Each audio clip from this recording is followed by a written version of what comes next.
Hey kids, Jerry Spinelli, Stargirl, chapter 29. She won, as she had said she would. The silver plate they gave her twinkled like a starburst in a galaxy of flashing cameras. 2 TV crews watched her in lights and interviewed her backstage. Strangers mobbed her, citizens of Phoenix gushing, telling her they had been coming to the contest for years and had never heard anything like it. School children thrust programs in her face for autographs.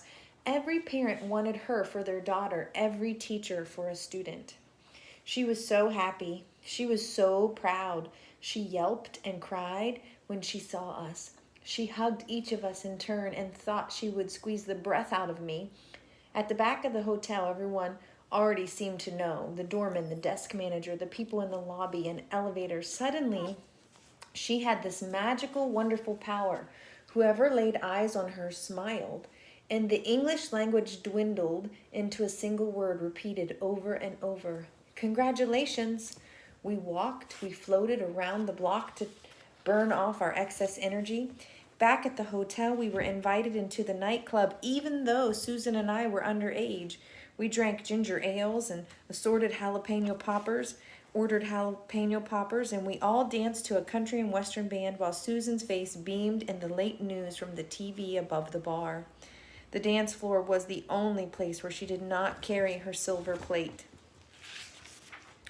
First thing next morning, there she was, sliding under the door of my hotel room, her picture on the front page of the Arizona Republic. I sat on the edge of the bed and stared at it, pride welling in me. I read the story.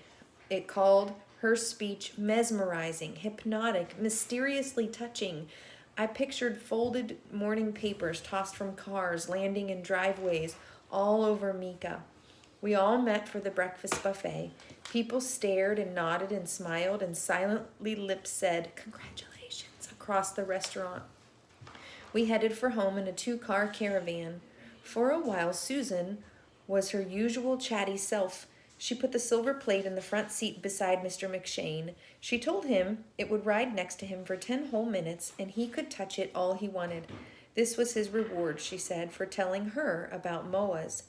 As soon as the 10 minutes was up, she took back the plate. As we drew nearer to town, the chatter subsided and finally stopped.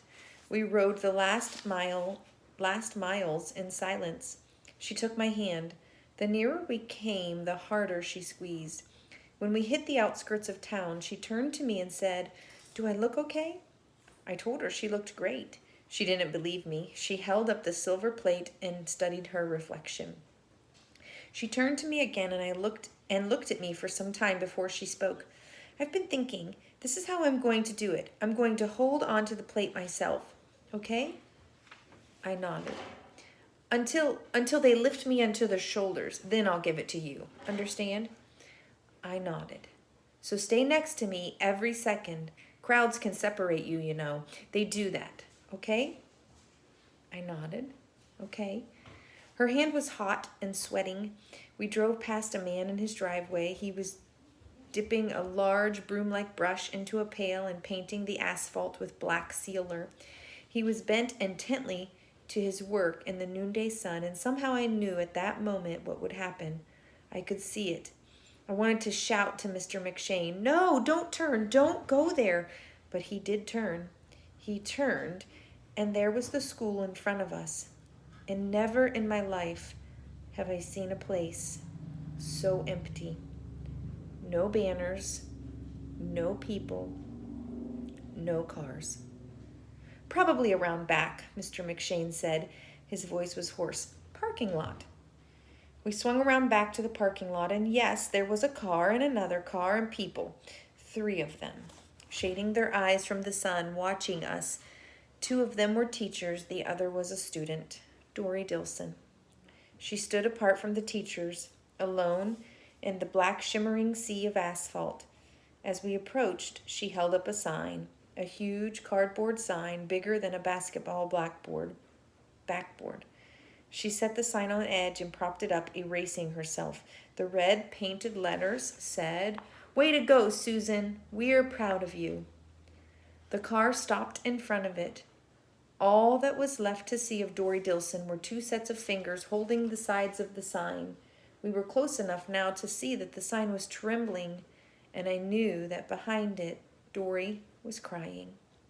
There was no confetti, no kazoos, nothing cheered, not even a mockingbird.